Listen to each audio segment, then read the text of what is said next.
لا حول ولا قوة إلا بالله العلي العظيم. أعوذ بالله من الشيطان الرجيم. بسم الله الرحمن الرحيم. الحمد لله الذي هدانا لهذا وما كنا لنهتدي لولا أن هدانا الله. لقد جاءت رسل ربنا بالحق ثم الصلاة والسلام تحية والإكرام على النبي الأمي المكي المدني القرشي الحبشي الرسول المصدق المصطفى الأمجد حبيب العالمين وشفيع المذنبين ورحمة للعالمين أبي القاسم المصطفى محمد محمد وآله بيته الطيبين الطاهرين المعصومين المظلومين ولعنة الله على أعدائهم أجمعين منكر فضائلهم وراصد حقوقهم. رب اشرح لي صدري ويسر لي أمري واحلل عقدة من لساني يفقهوا قولي. بسم الله الرحمن الرحيم. قضى ربنا ألا تعبدوا إلا إياه وبالوالدين إحسانا. اللهم صل على محمد وآل محمد وعلى قرآن مجید کے بابرکت اور پاکیزہ کلمات جن کی تلاوت کا شرف حاصل کیا ہے، اس میں خداوند عالم دو اہم شخصیتوں کا تذکرہ، دو ایسی ربوبیتوں کا تذکرہ کر رہا ہے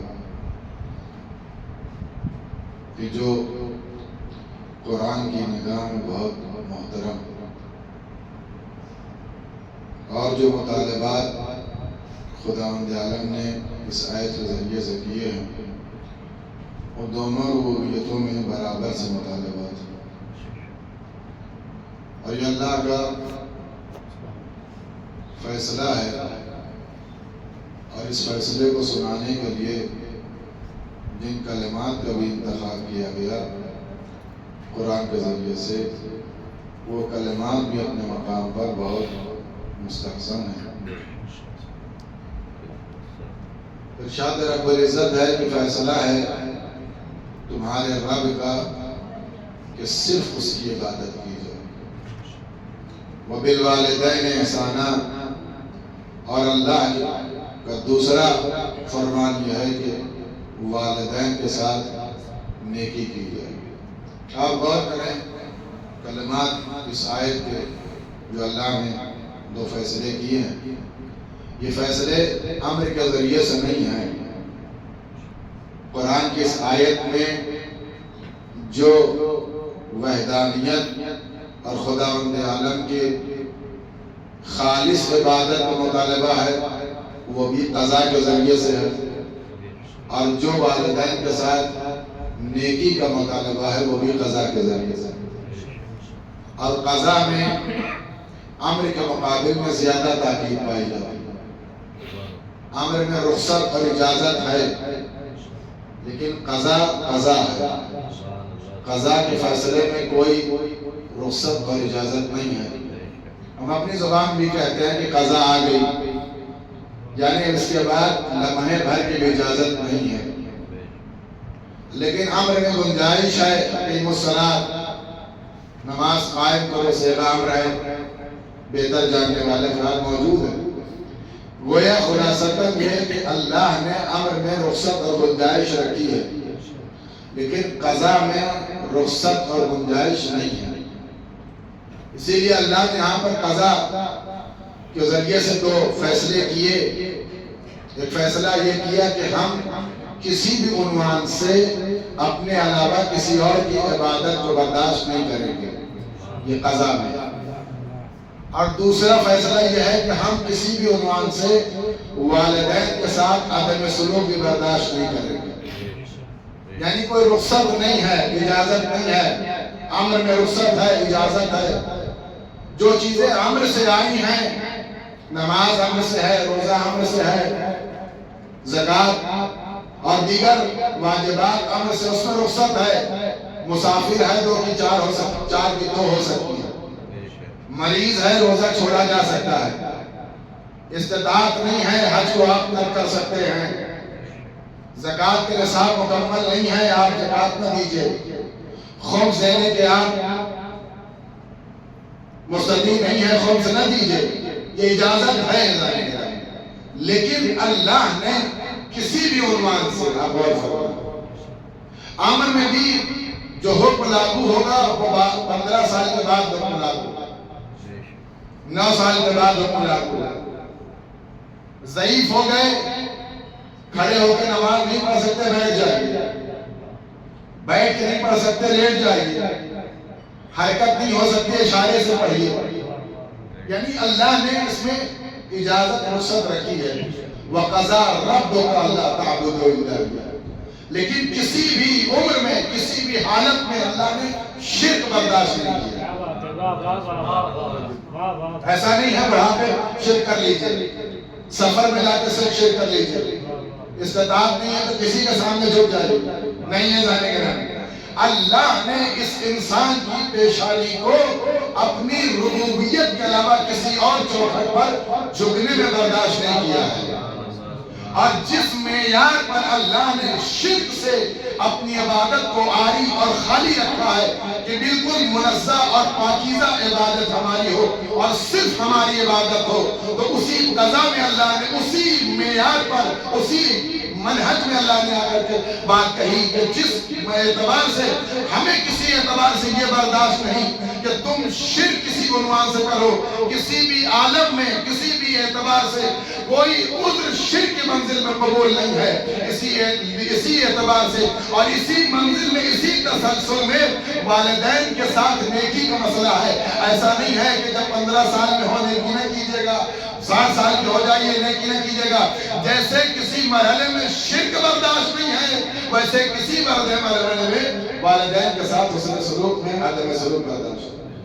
واہ واہ واہ واہ۔ لیکن نہیں کہا جا سکتا کہ 60 سال کی عمر ہماری ہو گئی، والدین زندہ ہے، اب ہمیں نیکی ہمارے اوپر سے حسن سلوک کا مسئلہ ختم ہو چکا، اب ہم نیکی نہیں کریں گے، نہیں جزائیں گے۔ اللہ نے برابر سے دونوں باتیں رکھی، دونوں ربوبیتوں کو اس منزل میں برابر سے پہچانوایا کہ ہمیں شرک کی برداشت نہیں ہے اور ہمیں والدین کے ساتھ عدم سلوک برداشت نہیں ہے۔ اور یاد رکھیے گا اللہ کی نگاہ میں یہ بات فیصلے کے تحت ہے۔ قضا رب کا یعنی اللہ کا یہ فیصلہ ہے، اس میں کوئی رخصت نہیں ہے۔ اگر کوئی مشرک بن کر کے اگر اللہ کی بارگاہ میں آئے گا تو وہ بھی بخشنا ہی بخشا نہیں جائے گا، اور کوئی والدین کی طرف سے آنکھ ہو کر کے آئے گا وہ بھی بخشا نہیں جائے گا۔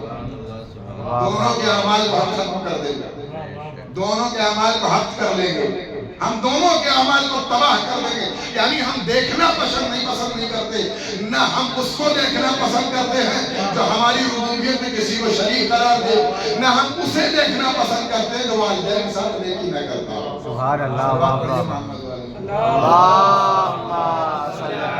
محمد۔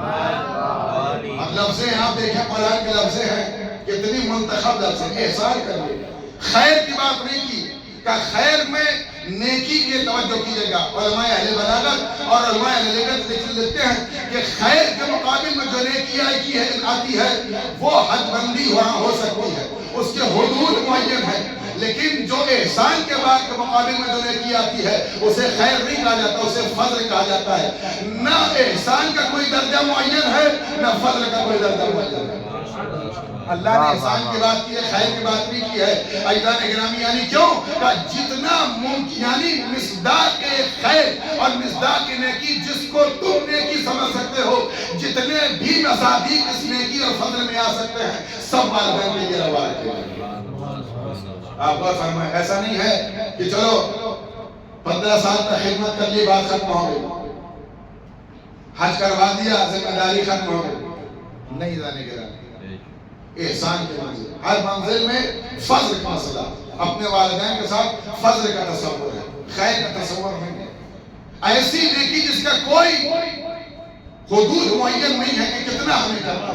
آپ توجہ کیجئے۔ دوسری لطافت اس آیت میں رکھی گئی، احسان کی بات کی گئی، اور احسان سے آپ جانتے ہیں لازم متعدی نہیں، اس کو متعدی بنانا پڑتا ہے، اور عموماً جہاں بھی متعدی بنتا ہے الا کے ذریعے سے بنتا ہے، یہاں پر بے کے ذریعے سے بنے گا، با کے ذریعے، اور با کے ذریعے سے جب مفسرین لکھا، جب با کے ذریعے سے احسان کہ اس لفظ کو متعدی بنایا جاتا ہے تو اس کے لیے ضرورت یہ ہوتی ہے کہ آپ کو بلا واسطہ توجہ چاہتا ہو، یعنی آپ اپنے والدین کے ساتھ جو نیکی کرنے جا رہے ہیں بغیر واسطے کے نیکی کریے، یعنی خود کریے، ایسا نہیں ہو کہ آپ کے والدین کا جوتا نوکر اٹھانے آئے، نوکر نہیں آپ اٹھائیں، صلوات پڑھیے واہ واہ واہ واہ واہ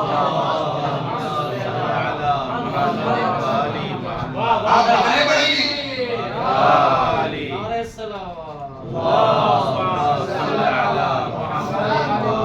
یعنی بالمباشر نیکی کا مطالبہ کیا، آپ کریے، آپ دوا آپ پلائیے، خدمت آپ کیجئے، جو کچھ بھی ضرورت والدین کی آپ اپنے ہاتھوں سے کر سکتے کیجئے اجانے کے رہے۔ اب تو تصور ہو گیا، زمانے میں پایا جاتا ہے نوکر کر دیا، گاڑی دے دی، اور بھی بہت سے سارے فیسلٹیاں جو کچھ دے دی ختم ہو گیا، نہیں، آپ مبری ذمہ نہیں ہے، ہو سکتا ہے کہ آپ اپنی ذمہ داری سے اتنی دیر تک کر دو، لیکن جو اللہ نے اجر رکھا ہے اس اجر سے آپ محروم ہو جائیں گے، اس اجر سے آپ محروم ہو جائیں گے۔ عزیزان گرامی، اسی لیے اللہ نے برابر کے ساتھ کہا نیکی کرو، نہ تم ہماری ربوبیت میں کسی کو شریک کرو اور نہ والدین کی نیکی میں کوتاہی کرو، اس لیے کہ ہم دونوں کا شکریہ چاہتے ہیں، تم نیکیوں کے ذریعے سے والدین کی صحبتوں کا شکریہ ادا کرو اور سجدوں کے ذریعے سے ہماری ربوبیت کا شکریہ ادا کرو۔ واہ واہ واہ واہ واہ۔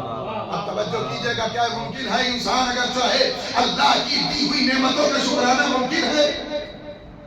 توجہ کیجئے گا، مفسرین نے بیان کیا، بہت سے لوگوں نے کوشش کی کہ ہماری اللہ کی ربوبیت کا شکریہ ادا کیا جائے، اس کی لاتعداد نعمتوں کا شکریہ ادا کیا جائے۔ عزیزان گرامی، کسی چیز کا شکر تب ممکن ہے جب نعمتوں کا حصہ کیا جا سکے، جب آپ نعمتوں کا حصہ نہیں کر سکتے تو شکر بھی ممکن نہیں۔ اچھا چلو، بہت ترقی یافتہ دور ہے، اب تو پوائنٹ کی منزل آ گئی، دیکھتی سے مسئلہ آگے باہر نکل چکا ہے، آگے بڑھ گیا ہے، اب آپ کیلکولیٹ کر سکتے ہیں کتنی نعمتیں ہم نے زندگی بھر میں استعمال کی ہیں، چلیے سر جوڑ کر کے بیٹھ جائیے اور تمام نعمتوں کا حصہ کریے، کر چکے، کہاں کر چکے۔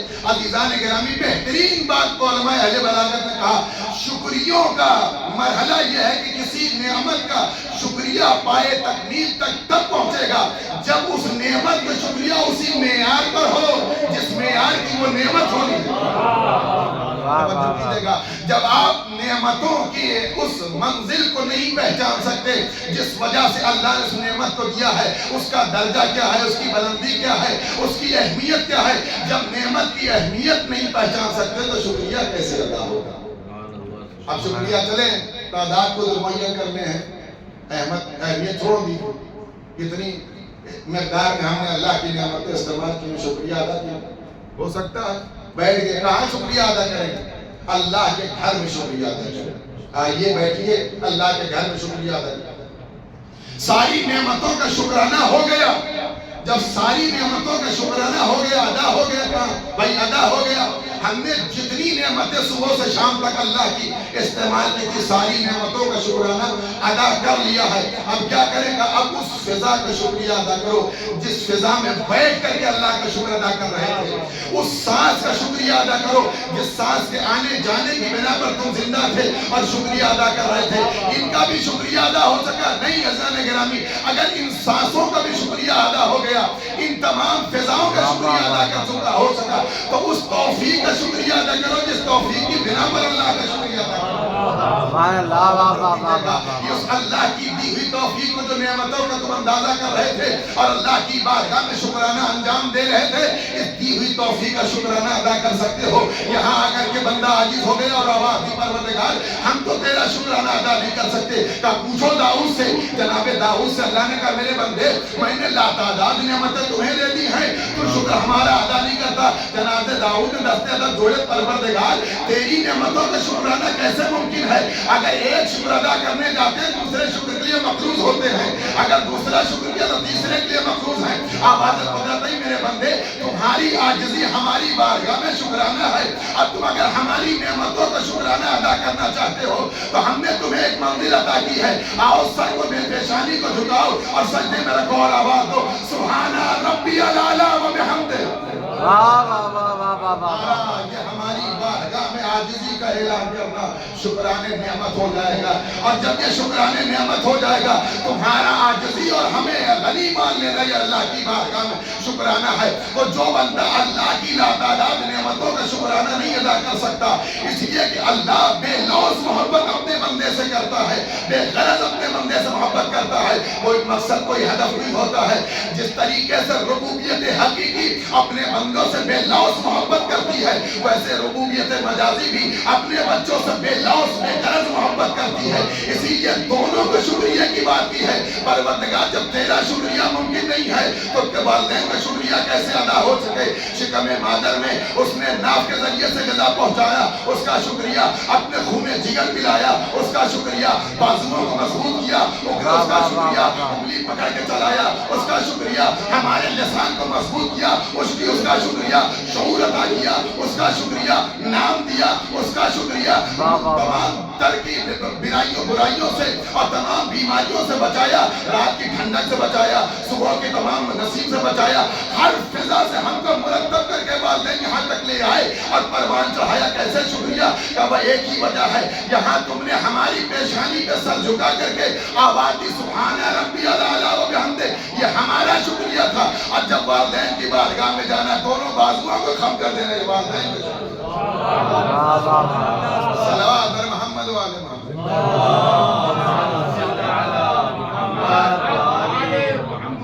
دونوں بازوؤں کو جھکا دینا یہ ان کی بارگاہ میں شکریہ ہوگا. پروردگار فرقوں کا فرق تو رہے, تمہارا پیشانی ہماری بارگاہ میں سجدے کے لیے رکھنا فرق ہی ہے.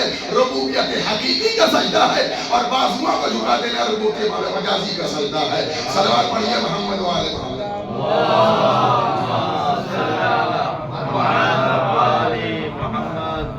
فرمایا جانے گا بس آخری مرحلہ توجہ کیجئے. تو کسی بھی عنوان سے نہ پروردگار عالم کی نعمتوں کا شکرانہ ممکن, نہ والدین کی صحبتوں کا شکرانہ ممکن ہے. عزیزان گرامی, پیغمبر اسلام کی خدمت میں شخص آیا اور اس نے کہا اے اللہ کے نبی, میں نے اپنی والدہ کو اپنے کاندھوں پر اٹھا کر کے خانہ کعبہ کا طواف کروایا ہے اور سات طواف مکمل کرنے کے بعد اپنی والدہ کو مکمل کرنے کے بعد اس عبادت کو پیغمبر کی خدمت میں یا رسول اللہ کا میں نے حق کے والدین ادا کر دیا. پیغمبر نے فرمایا جو شکم مادر میں تمہیں ماں نے اس کے رکھنے کی بنا پر جو اس کو مشکل, جو درد و تکلیف ہوئی تھی, اس ایک کا بھی یہ شکریہ نہیں ہو سکتا. آپ غور سے کر سکتے ہیں اس ایک کا, اس ایک تکلیف کا, اس اٹھنے والی آواز کا, اس اظہار تکلیف کا بھی شکرانہ ممکن نہیں ہے. تم 7 طواف تو کر سکتے ہو لیکن والدین کی ایک اور ایک تکلیف, ایک لحظے کی مشقت کا شکریہ ادا نہیں کر سکتے. کہ پیغمبر کے فکر شخص آیا, اس نے کہا یا رسول اللہ میں جہاد کرنا چاہتا. امام نے فرمایا, چھٹے امام نے اسی آیت کے ضمن تفسیر انصار میں روایت موجود ہے, امام نے فرمایا بہترین عمل کیا کہ بہترین عمل بندے کے 3 عمل بہت افضل عمل ہے. پہلا عمل یہ ہے کہ انسان کو وقت پر نماز ادا کرنا چاہیے. محبوب ترین اللہ کی بارگاہ میں عمل وہ ہے کہ انسان وقت پر نماز ادا کرے. دوسرا محبوب ترین عمل کیا ہے؟ والدین کے ساتھ نیکی کرنا. تیسرا محبوب ترین عمل کیا ہے کہ جہاد میں شریک ہونا. پیغمبر اسلام کی خدمت میں آیا اور اس نے کہا یا رسول اللہ مجھے جہاد کے بہت شوق ہے, میں جہاد میں شرکت کرنا چاہتا ہوں اور آپ کی معیت میں ہم رکاب ہو کر کے جنگ لڑنا چاہتا ہوں, چاہے جسم کے ٹکڑے ٹکڑے کر دیے جائیں, مار دیا جائے, خون بہایا جائے, لیکن سبیل الہی میں لڑنا چاہتا ہوں, جہاد کرنا چاہتا ہوں. تو پھر آتے کیوں شریک نہیں ہو؟ کہا یا رسول اللہ میرے والدین ضعیف ہیں اور وہ راضی نہیں ہے کہ میں جہاد میں شرکت کروں اور مار دیا جاؤں. وہ اس کو پسند نہیں کرتے. کیوں؟ کیسے ان کا خدمتگار کوئی نہیں رہے, وہ اکیلے رہتے ہیں, تنہا رہتے ہیں. پیغمبر نے فرمایا 70 سال اگر تو جہاد کرے تو تیرا عمل ایک طرف اور والدین کی ایک دن کی خدمت ایک طرف. آپ بات فرمائیں کتنے نازک مرحلے میں اس ربوبیت کو اللہ نے رکھا ہے. کسی بھی عنوان سے اللہ نے والدین کے متعلق کچھ بھی برداشت کرنے سے منع کر دیا ہے کہ ہمیں کچھ نہیں سننا ہے. صرف کسی بھی مرحلے میں ہو تمہیں نیکی کرنا ہے.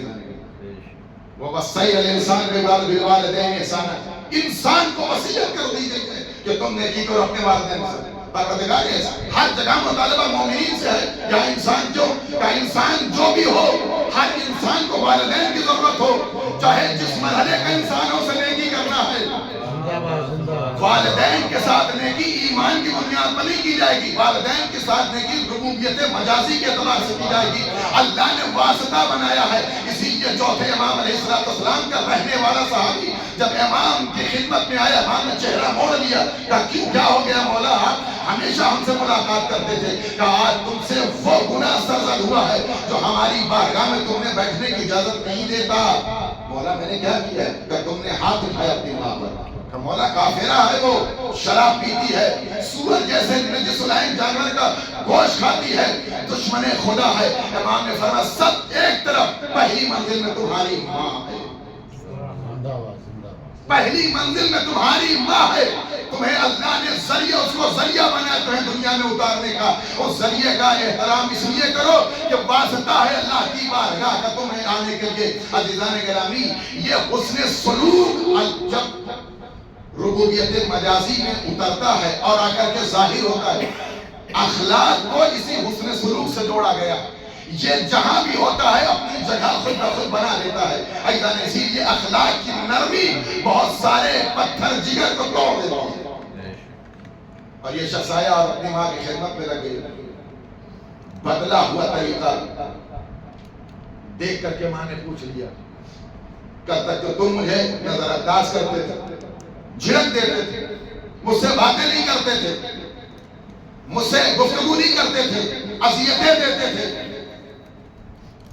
ہماری کوتاہیوں کی بنیاد پر مجھ سے نفرت کرتے تھے، بات کرنا پسند. آج کیا تمہارے اندر کون سی ایسی تبدیلی، یہ تنوع کیوں، یہ تبدیلی کیوں؟ کہ اس لیے کہ میرے امام نے مجھے فرمایا ہے کہ ماں کے ساتھ نیکی کرنی. کہ کون امام ہے؟ کہ مدینے میں رہنے والا میرا امام. میں اس کی خدمت پہ جاتا ہوں کہ مجھے لے چلے. جس کی بارگاہ کی تعلیم ایسی تعلیم ہو، اس کا دین کتنا خوبصورت ہوگا. ایسا نہیں ہے تو غلط. والدین کے ساتھ نیکی ممکن نہیں ہے. اسی لیے ہر مرحلے خوش نصیب ہم سب ہیں. جانے گرامی جتنے حاضرین موجود ہیں ان کے والدین دنیا میں پروردگار سب کو دنیا میں قائم و دائم فرما اور آفت اور مصیبت اور بیماریوں سے محفوظ رکھنا. جن کے والدین دنیا سے رخصت ہو چکے ہیں خصوص مرحوم، ان کے درجات کو بلند فرما. خوش نصیبی ہے کہ ایک بیٹے کو ندف اشرف تک پہنچایا. یہ کمال ہے انسان کا. ولایت کی زمین پر اپنے بچے کو اتار دینا یہ افضل کمال ہے. جو نیکی یہاں سے کی جا سکتی ہے، جو ایصال یہاں سے ہو سکتا ہے، وہ وہاں سے نہیں ہو سکتا. جس کے جوار میں رہ کر کے، جس کے حدود میں رہ کر کے ایک رکعت کا ثواب کئی لاکھ رکعتوں کا ثواب بنتا ہو، یہاں سے جو ایصال ہو سکتا ہے وہاں سے ہو سکتا ہے. یہ روایت آپ کے سامنے موجود ہے کہ ابوقت الجنہ، نجف شرف جنت کی زمین، جنت کے ٹکڑے. لہذا تسلیت اور تعزیت کے لیے یہی کافی ہے مرنے والے کو، اس بیٹے کے لیے جو یہاں موجود ہے کہ آپ خوش نصیب ہیں. یہ صحیح بات ہے کہ آپ داغ مفارقت ہر شخص اور ہر بچے کو اس کے والدین کے لیے بہت سخت اور سنگین ہے.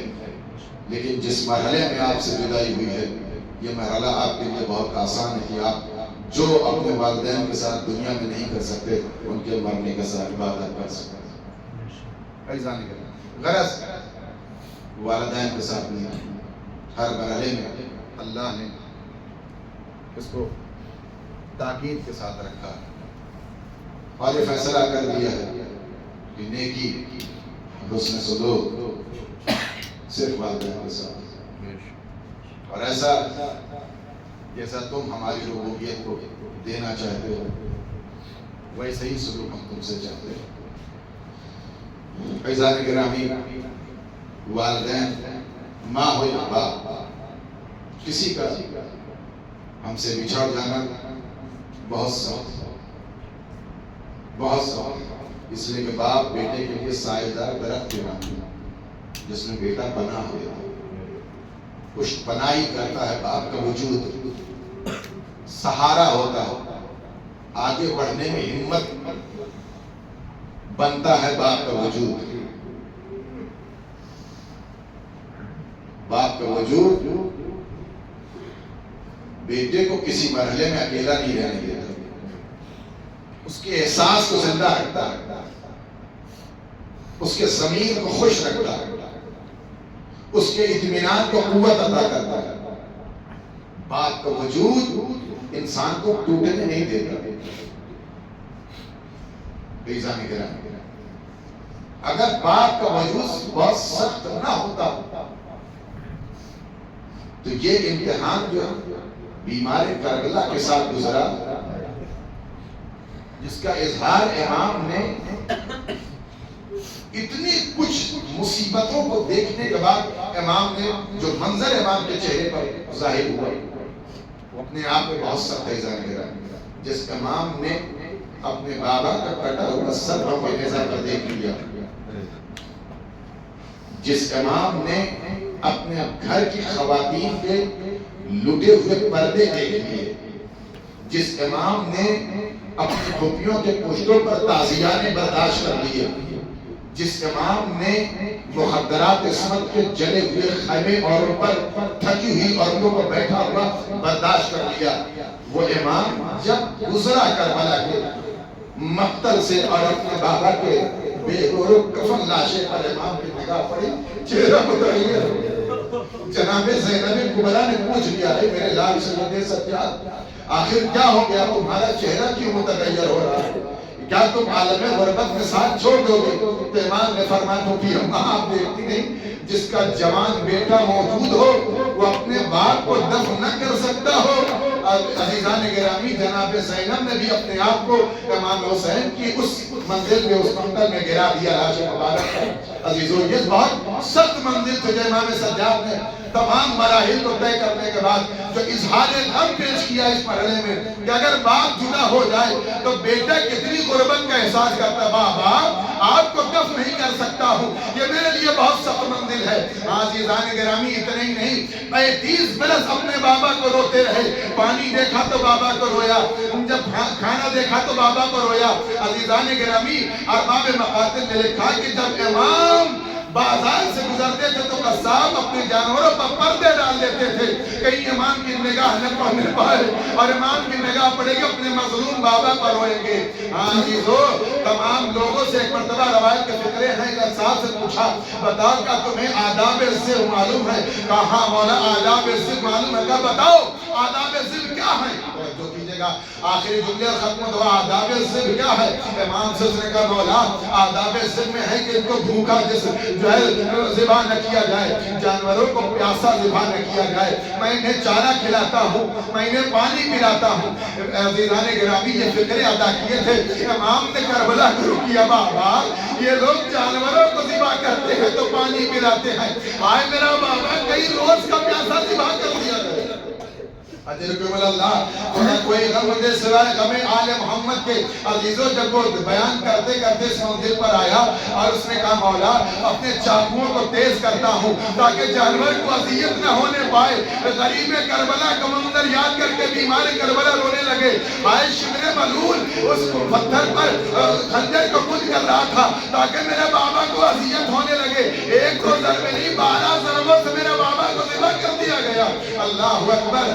عزیزو، آخری فکرہ اس نے کہا مولا جب میں ایک جانور کو ذبح کرتا ہوں تو اس کے سامنے سے دوسرا جانور ہٹا دیتا ہوں تاکہ یہ جانور دوسرے جانور کو ذبح ہوتے ہوئے نہ دیکھے۔ عزیزو، بے جان یہ جانور، بے شعور جانور، بے لسان جانور کے سامنے جانور کو ہٹا دیا جاتا ہے۔ کیسے یہ فکرہ سید سجاد نے برداشت کیا؟ اے پھوپھی اماں، آپ کی غربت کا سلام، چند قدم پر بہن کھڑی تھی، بھائی کا ساتھ شمر ملون جدا کر رہا تھا، جناب زینب نے آواز دی، او پہ سرے ساتھ میرا ماں جایا۔